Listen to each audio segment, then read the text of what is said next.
Let us learn a 9th standard English poetry, Upagupta, written by Rabindranath Tagore. The poem Upagupta was written by Rabindranath Tagore. Rabindranath Tagore says about the story of a Buddhist monk called Upagupta. He was a disciple of Lord Buddha, and he says about the dancing girl of Mathura called Vasavadatta. Upagupta was a disciple of Buddha. He goes from one place to another. Once, while he is sleeping in a small town called Mathura, a dancing girl wakes him up and invites to her home. But Upagupta refuses and tells her that he would visit her when the time is ripe. Then year later, Upagupta finds the dancing girl lying on the ground outside the town, having sores all over the body. She is driven away from the town. He gives her water and applies balm on her body. The woman asks him who he is. Upagupta replies, "Now the time has come to visit you, and I am here." The first stanza of the poem: Upagupta, the disciple of Buddha, lay asleep on the dust by the city wall of Mathura. Lamps were all out, doors were all shut, and stars were all hidden by the murky sky of August. Here, Upagupta was sleeping on the dusty ground. Lamps were all out, doors were all shut, and the stars were all hidden by the murky sky of August. Here, murky sky means dark and gloomy sky. Disciple means follower of a religious leader, whose feet were those tinkling with anklets, touching his breast of a sudden. He woke up startled, and the light from a woman's lamp struck his forgiving eyes. Here, tinkling means making a pleasant metallic sound, tinkling up the anklets of a lady. Startled, extremely surprised, sudden shock, we can say. Struck, affected, forgiving, merciful, showing excuse. So we can say excusing. Here, dancing girls' feet were tinkling with anklets. Suddenly, Upagupta woke up and extremely surprised. She stumbles over his body in the dark night with a lamp in her hand. It was the dancing girl stayed with Vjewels, wearing a pale blue mantle, drunk with the wine of her youth. She lowered her lamp and saw the young face, austerely beautiful. Here, stared means shining like stars. Mantle, she was wearing a loose cloak or loose cloth garment, we can say, which was worn during the olden days. Drunk with the wine of her youth, she was proud about her youth and beauty, austerely beautiful, reflecting the beauty of the ascetic, a prayerful person. So here in the poem, we can agree that the dancing girl was rich, whose feet were those tinkling with anklets and stayed with jewels. These lines says us that she was wearing jewels. It means definitely the girl was very rich, and she was wearing a pale blue mantle, loose garment, and she was very proud of her youth and beauty. And she lowered her lamp and saw the young face, which was austerely beautiful. Forgive me, young ascetic, said the woman. Graciously come to my house. The dusty earth is not fit bed for you. The young ascetic answered, Woman, go on your way. Here, graciously means kindly.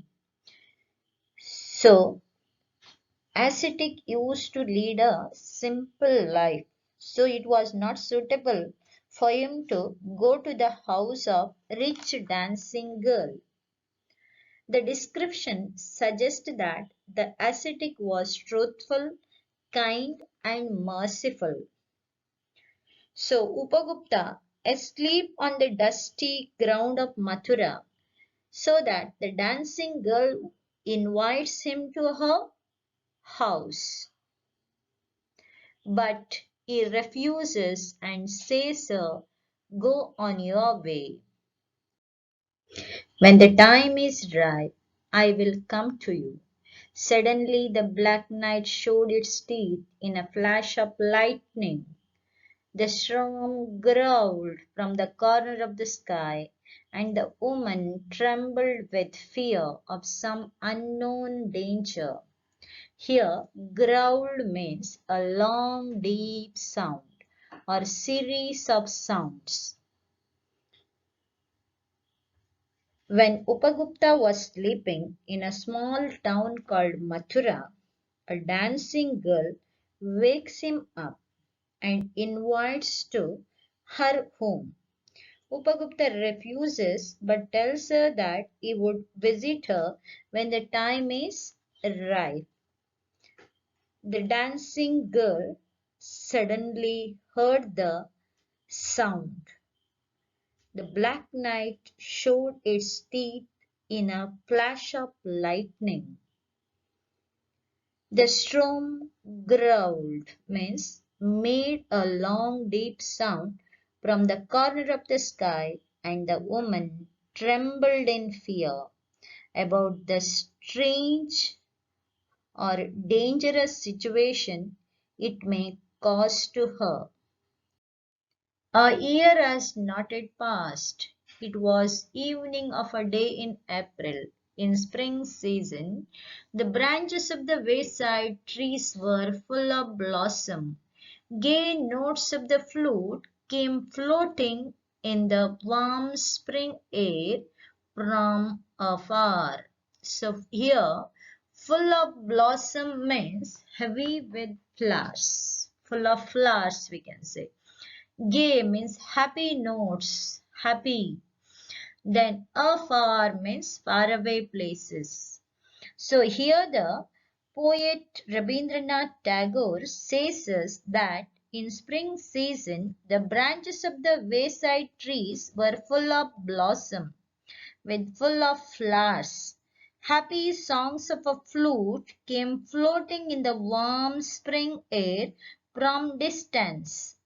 Thus the spring season described in this poem. Upagupta passed through the city gates and stood at the base of the rampart. Was that a woman lying at his feet in the shadow of the mango grove? Here, base means support. Rampart means a high, wide wall of earth built around a castle or town. Here, Upagupta stood at the base of the rampart and he saw her lying under the shadow of the mango grove outside the town. He sat by her side and took her head on his knees. Next stanza. Struck with the black pestilence, a body spotted with the source of smallpox, she was hurriedly driven away from the town to avoid a poisonous contagion.